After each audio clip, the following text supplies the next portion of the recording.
je conteste pas ce que constate tous les jours Flo, bien évidemment. Ce que je disais juste, c'était que l'OM est aussi un club volcanique et peut-être que là aujourd'hui les supporters ont peur de leur propre enflammade possible.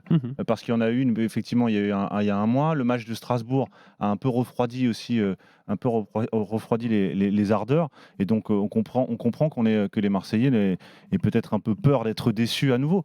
Mais il n'empêche qu'il y a quand même une constante, mon cher Flo, dans beaucoup de clubs, notamment Marseille, d'être enthousiaste. Pardon, c'est Non, peut-être mais un cliché, on mais parle c'est pas une de la même réalité chose. On parle historique. pas de la C'est même une chose. réalité historique. Oui, c'est toi ce Je que te je dis, on parle pas parle pas de la d'une même chose. place qui n'est pas chaude. C'est un contexte qui est chaud, qui est bouillant, et ça peut aller très vite. Mais moi, je répondais à l'enflammade dans le sens où Mais ça, on se pourquoi croit arrivé, on croit qu'on va jouer le titre, on croit qu'on n'est pas loin de Paris.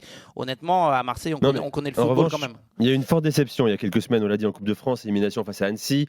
On a reçu beaucoup d'appels à l'époque, notamment au 32-16 et sur le direct studio également des messages de supporters marseillais un peu fatigués, un peu fatalistes, on n'y arrivera pas. Ça fait 11 ans qu'on gagne rien, il y avait une occasion unique de remporter enfin un titre. Quel est notre avenir finalement à Marseille? D'ailleurs, est-ce qu'il y a une fatalité à ne pas être champion pendant des années encore une fois, tant que Paris sera là, bien sûr, on va en parler, à ne pas aller plus loin qu'en une phase de poule ou éventuellement en huitième de finale en Ligue des Champions, voire un peu plus en Ligue Europa? Quel est l'avenir et quelle est l'étape numéro 2 du projet Longoria? Moi, j'avais bien aimé un petit tweet qu'avait fait la vieille garde ultra, qui est l'un des petits groupes en bas du virage sud, qui pensait surtout aux jeunes générations. Parce que c'est vrai que le stade est plein à Marseille, et honnêtement, il y a beaucoup de jeunes.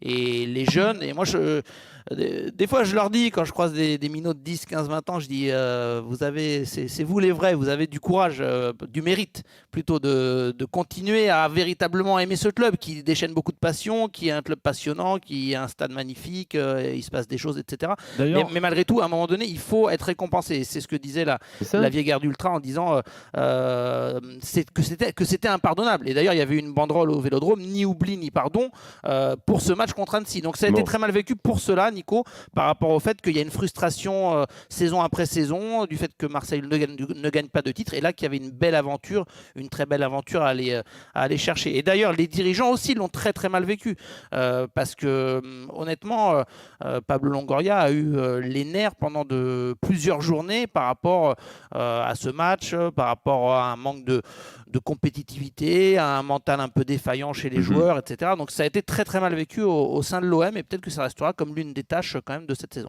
Et peut-être justement, pour rebondir là-dessus, est-ce que à la faveur de ces dernières années, ces dernières décennies, est-ce que justement j'allais dire la psyché du supporter marseillais n'est pas un peu en train de changer? Un peu, on parlait hier des Parisiens, de l'évolution. Effectivement, tu dis c'est vous les vrais, c'est vous les plus jeunes. On devient prudent, c'est quand même peut-être pas la tradition. Est-ce que ça n'a pas changé peut-être aussi une autre manière? À force de ne plus gagner, forcément. Tu parlais de forme de fatalité. Voilà, c'est ça. Tu parlais de fatalité. Une forme de fatalisme, ouais. Enfin, si vous allez par là, excusez-moi, mais dans ces cas-là, c'est tout le monde qui est en dépression en France. Les Parisiens. Non, mais Marseille n'a pas la même histoire que les autres clubs français, Daniel. Ce qu'on nous disait, on est Marseille. Quand est-ce qu'on va gagner enfin?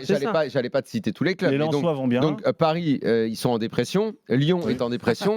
Marseille est en dépression. Bah oui, mais c'est la suite de la crise Covid. Plus oui, c'est aussi le constat qu'on fait régulièrement que nos clubs en Europe ont disparu. L'OM a fait une demi-finale de Conference League l'année dernière, mais au niveau européen, c'est plus grand chose. En 2018, il y a la finale de l'Europa League, mais bon, le retour en Ligue des Champions a fait mal à la tête. Donc, le problème, c'est que tu peux être déprimé. Je comprends, en tout cas, assurément que cette année, ça a été le cas au moment de la Coupe de France, parce que ça, c'était terrible. C'était vraiment une faute professionnelle. À côté de ça, pour l'instant, on a quand même le sentiment que l'enthousiasme est là, parce que ça joue, parce que les gens vont au stade, parce qu'il y a une osmose entre le public et les joueurs sur ce qui se passe sur le terrain et dans la quête de cette deuxième place, et peut-être plus, qui sait, sur cette fin de saison. Mais d'ailleurs, là-dessus, Daniel, tu dis souvent un truc qui est important, tu l'as répété et je trouve que tu as vraiment raison, c'est que si tu fais le tableau autour de l'OM, tu as un vélodrome qui est extraordinaire, qui est tout le temps plein, c'est un vélodrome niveau Ligue des Champions, si je peux le dire ainsi, niveau top club.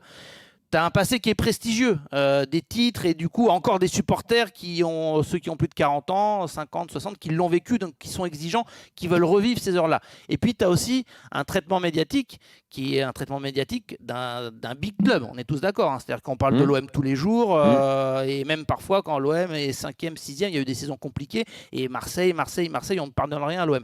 Donc si tu veux, cette exigence-là, elle impose quelque part aussi des résultats à un moment donné, et ça doit coller avec l'ambition sportive. Et ça, c'est ce que est en train d'essayer de rattraper un petit peu l'OM.